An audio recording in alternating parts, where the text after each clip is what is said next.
Making a to-do list for the work isn't doing the work. Journaling about the work isn't doing the work.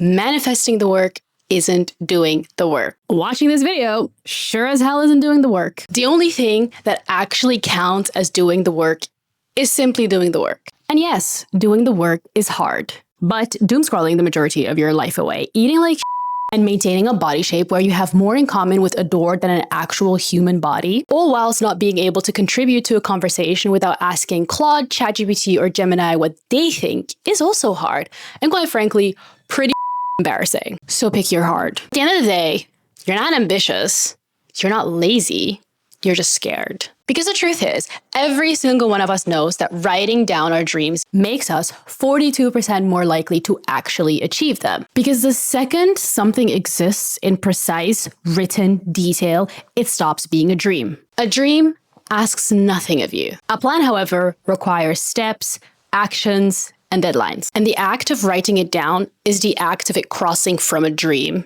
to a plan. But you are scared because naming what you want means you're accountable for yourself. Yet here you are watching another productivity video to delay the inevitable because you have no clue how your brain is actually manipulating you. Hi everyone, I'm Keltum and this is my weekly series Unsubscribed, where I talk about the habits, mindset, lifestyle, and changes that have influenced me and continuously pushes me to be the best version I can of myself. Please make sure you subscribe. I'm dropping a video like this every single Sunday. So here's the truth. The cold, hard truth.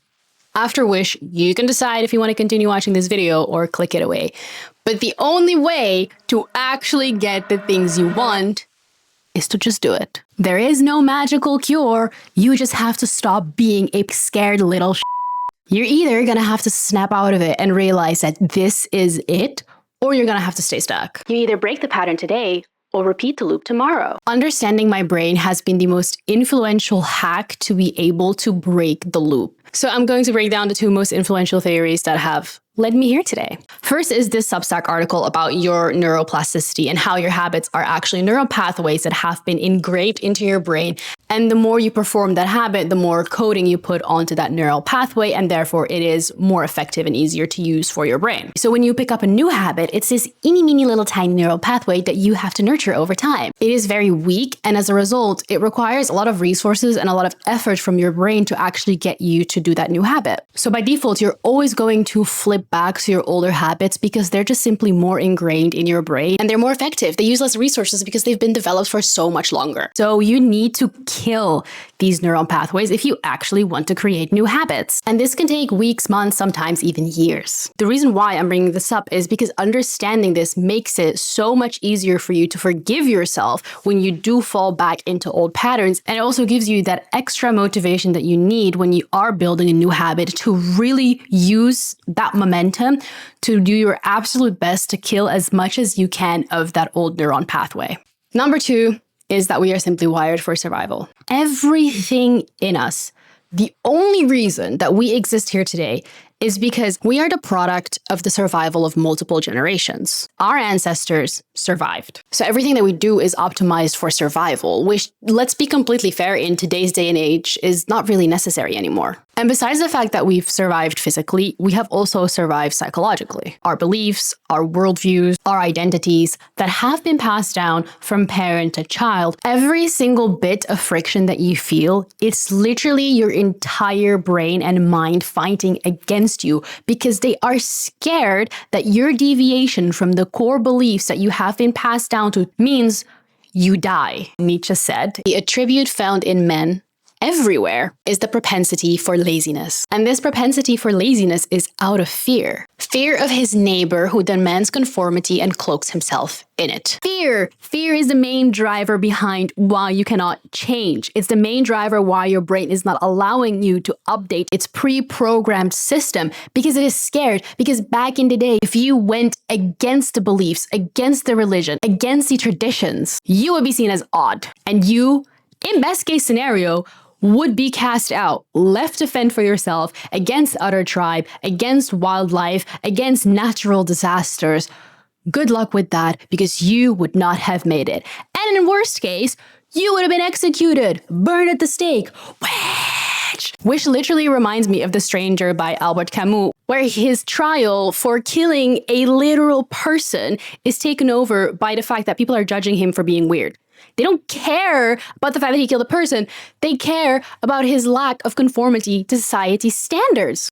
Fear is the main driver behind your brain's inability to pick up new habits and new identities. Fear of being cast aside from your family, fear of not being able to survive. Fear is what controls you and what is stopping you from sticking to new habits long enough for you to actually form strong neural pathways in your brain and kill out the old ones. Now that you're fully aware that you are, dare I say, fighting an impossible battle, congratulations, you've moved on to the next level.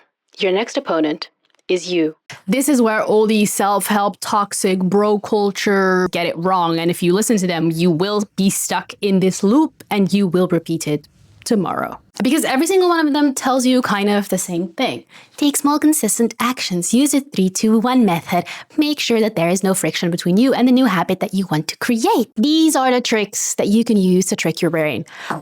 Your brain is literally controlling you. What the hell are you gonna trick out of it? Yes, these are all fuel that you can use when you are in your motivated burst to actually ensure you are doing the most possible to create your new neural pathways and kill off your old ones. But they're not going to stick forever because small, consistent action is not enough. It never was and it never will be. And it will keep you coming back buying their courses. You can take small, consistent actions, and that is absolutely how you should start doing the things. But eventually, there will come a point where you start considering these small, consistent actions as the action itself. For example, instead of working out, you tell yourself that you're not really feeling well, it's been a long day, you haven't really slept well either, you're just going to do a workout at home, doing a couple of push-ups, and that should be enough because you need to have movement every day, and that means you get to tick it off. Over time, those 2 push-ups or the body workout at home, they just become your workout routine.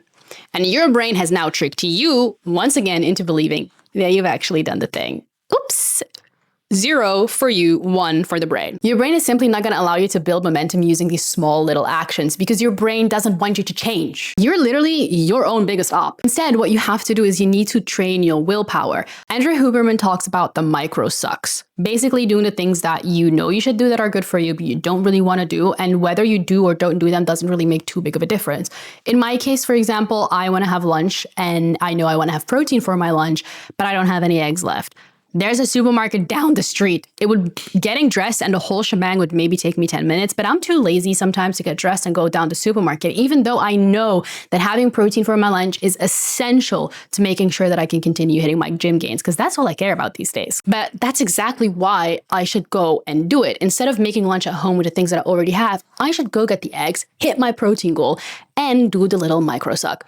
Taking down the trash on the way there too, even though I absolutely hate it, I know that it's better for me if I take the trash out of the apartment today than leave it until tomorrow. You need to train your willpower through friction continuously so that you can actually have enough willpower to do these big things that will ultimately make the biggest changes in your life. If you have the willpower to push yourself to do these little micro sucks, when eventually you have to go to the gym and push yourself through a really hard workout, you can do it because you've been training for this literally your whole life. That willpower is going to allow you to do the things you said you're going to do instead of sitting at home, having a frictionless life, existing rather than living. Fortunately for you, besides doing the micro sucks, there are more steps that you can take today to actually help you get onto the right path. I mean it, guys, don't close this video and use this random burst of motivation and convince yourself that you've already done all the hard work and that you're gonna do it tomorrow, because you and I both know you're not gonna do it tomorrow. Otherwise, you wouldn't be watching this video to begin with. Watching this video is not doing the work. I'm gonna tell you that again. Watching this video is not doing the work, but here are 3 things that will help you do the work as you move forward with your day. The first thing is to change your environment. Your habits are ingrained in your environment, be it your social circles, whether that's your friendships in real life or the social communities that you're part of on the internet,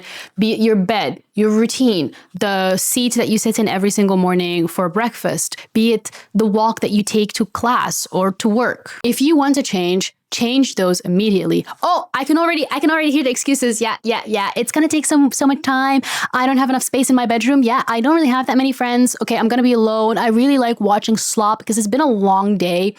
You know what that is? That is your brain literally tricking you because it's trying to survive. That is your brain once again playing you and winning. You two are in the ring. You don't even have a chance. You're already KO. You can change your bed sheets.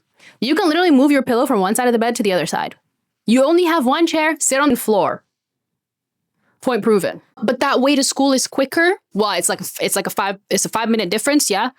Build your willpower. Stop giving in. You need to start thinking about every single action that you take based on the person you want to be. And that brings me to my second point, change your identity.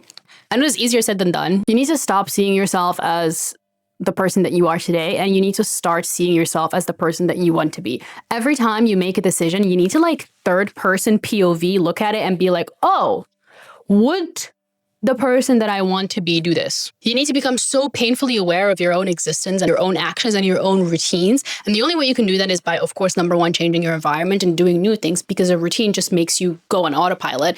And you need to become aware, present, in the moment, for every decision and every action that you want to do, and ask yourself, how would the person you want to be actually react to those things? Because they probably wouldn't pick up their phone and doom scroll 3 hours before bed. And that leads me to my third point, and that is do nothing. Do nothing. Your brain wants to grab the phone and doom scroll. Do nothing. Literally sit there and just stare at the wall. You want to go grab a snack from the fridge? Sit there and stare at the wall. And whenever you're able to interrupt your own impulses and sit there and control yourself and look at yourself from that third person POV and go, would future me do this? Would the person I want to be do this? You've basically already won the battle, because ultimately life is about continuously improving yourself and being on the journey to finding yourself. Whoa! Controlling yourself and your impulses in this manner will allow you to kill those old neural pathways and actually build a solid foundation to stack healthy habits on top of it. Number 4, which is what I want you to do literally right now, like right now. I need you to grab a pen and paper, and I need you to write down what exactly your life would look like in 10 years' time if you continue on the path that you are today. The hours on your phone, the lack of working out, just not working towards any of the goals that you have set yourself. What would your life look like? I need you to have a physical reaction to that paragraph. I need your stomach to turn, because again, the person that's writing this is the same person and the same brain that is trying to survive. You're going to soften the blow. You're going to not be honest with yourself, but you need to be honest with yourself. And if you can't, for some reason, be honest with yourself, look out into the world and see how many people are just existing and not living. Ask yourself the question, is that the person that you want to be 10 years from now?